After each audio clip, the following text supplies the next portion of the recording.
सीटी एग्ज़ाम की जो तारीखें निश्चित हमने की थी एक ग्रुप के लिए 1 और 2 जुलाई की थी और कुछ ग्रुप के लिए हमने 8 और 9 की तारीखें निश्चित की थी जुलाई में। कुछ ग्रुप के लिए हमने 15 और 16 तारीखें जुलाई की ही निश्चित की थी, मगर हम ये डेट जो है अब पोस्टपोन कर रहे हैं आज। वो हम इसलिए कर रहे हैं कि हम आज या कल में ही सीईटी का डिटेल रिजल्ट डाल रहे हैं।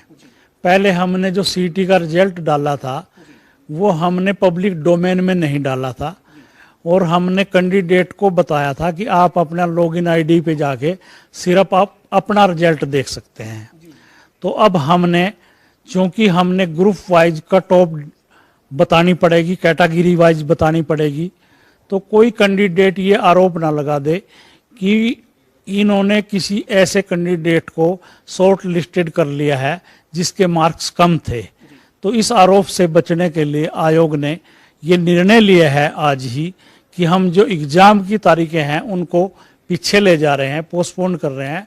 डिटेल रिजल्ट हम डाल रहे हैं आज और कट ऑफ बताने के बाद ही हम जो है अगली परीक्षाओं की घोषणा करेंगे। तो कदरी साहब, ये तो आपकी जो ट्रांसपेरेंसी है उसका एक पार्ट हुआ, चूंकि आपने कहा कि कोई युवा आरोप ना लगा दे। युवा के आरोप से पहले ही आपकी जो ट्रांसपेरेंसी है उस लिहाज से भी सभी का रिजल्ट, डिटेल रिजल्ट सबके सामने होगा, तो कोई मुकदमा कोर्ट में नहीं जाएगा, कोर्ट में मुकदमेबाजी भी नहीं होगी और युवाओं का जो स्थिति है वो भी क्लियर हो जाएगी। मतलब इसलिए ये फैसला लिया गया है। बिल्कुल बिल्कुल, आपने बिल्कुल सही कहा कि कोई कोर्ट में भी नहीं जाएगा और ये आरोप भी नहीं लगाएगा कि पिक एंड चूज किया है।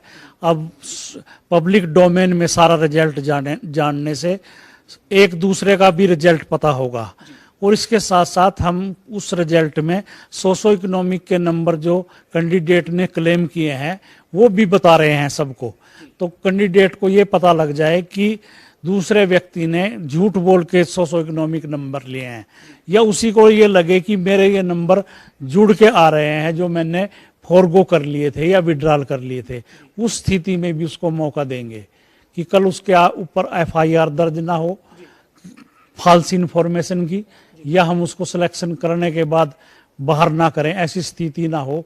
तो हम सब कुछ आज पब्लिक डोमेन में आज या कल में डालने जा रहे हैं। तो ये सर, आपने जो 1-2 जुलाई को, फिर 8-9 जुलाई को, 15-16 जुलाई को जो अलग अलग चरण में आपने कैटेगरी के हिसाब से एग्जाम लेने की तैयारी की थी, अब आप इसको पोस्टपोन करें चूंकि आप पूरा डिटेल रिजल्ट जो है वो डालने जा रहे हैं।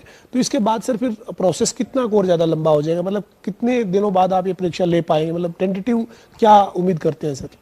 तो अब हमारा जो शेड्यूल बनेगा वो लगभग 15 और 16 जुलाई के बाद ही बनेगा और 15 और 16 जुलाई के बाद हर सैटरडे और संडे को हमारा एग्ज़ाम, जैसे हमने पहले शेड्यूल बनाया था, अब वो शेड्यूल एज इट इज रहेगा, पर 15-16 के बाद ये शेड्यूल जा रहा है। अब सर इसके साथ ही जो आपने एक फार्मूला बनाया है ग्रुप सी के लिए, स्क्रीनिंग के लिए, कि जो कुल अभ्यर्थी है उनका आप जो मेरिट में जो टॉपर है यानी 4x4 है उनको आप बुला रहे हैं, लेकिन इस मामले में विपक्ष भी राजनीतिक तौर पर भी सरकार को घेर रहा है, कर्मचारी चयन आयोग पर सवाल खड़े कर रहा है कि ये क्या फार्मूला है कि आप सिर्फ 4 गुना को बुला रहे हो? जब 3.5 लाख लोगों ने परीक्षा पास की है तो फिर आप उनको सबको मौका क्यों नहीं दे रहे हो? नहीं, ये तो सीईटी एक्ट का पार्ट है, जो इंस्ट्रक्शंस और एक्ट सरकार ने निर्धारित किए हैं, हम तो उसके हिसाब से चलेंगे। सरकार ने जो एक्ट बनाया है हम तो फॉलो करना पड़ेगा ना वो। तो अगर ये कोई मुद्दा है या ये सरकार के लेवल पे निर्णय होना है कि 4 गुना होने चाहिए, 10 गुना होने चाहिए, 12 गुना होने चाहिए, या सब एलिजिबल कैंडिडेट जो हैं वो सब को मौका मिले, ये सरकार के लेवल पे निर्णय लेने हैं। कोर्ट ने भी इसके ऊपर मोहर लगा दी। कोर्ट में जब कुछ अभ्यर्थी गए थे तो सरकार के इस एक्ट पे कोर्ट ने ये कहा कि जो सरकार का फैसला है और जो कर्मचारी चयन आयोग ने इम्प्लीमेंट किया है वो ठीक है। मतलब कोर्ट का कोई एतराज, ऑब्जेक्शन तो नहीं आया इसके ऊपर? नहीं, कोई कोर्ट एक्ट को नहीं प्रभावित कर सकती। उन्होंने कहा कि ये कानून बनाया है अब सरकार ने और कैसे शॉर्ट लिस्टेड करना है ये सरकार को और एचएसएससी को देखना है, तो हम इसमें इंटरफेयर नहीं करेंगे। इसके साथ ही सर ग्रुप डी के लिए भी आज आपने एक बड़ा फैसला लिया है और जो युवा अभी तक आवेदन किसी भी कारण से नहीं कर पाए थे उनको एक बार फिर से मौका दिया गया है। हाँ, हमारी 26 डेट थी, वो हमने 10 दिन और बढ़ा के अब 6 जुलाई कर दी है।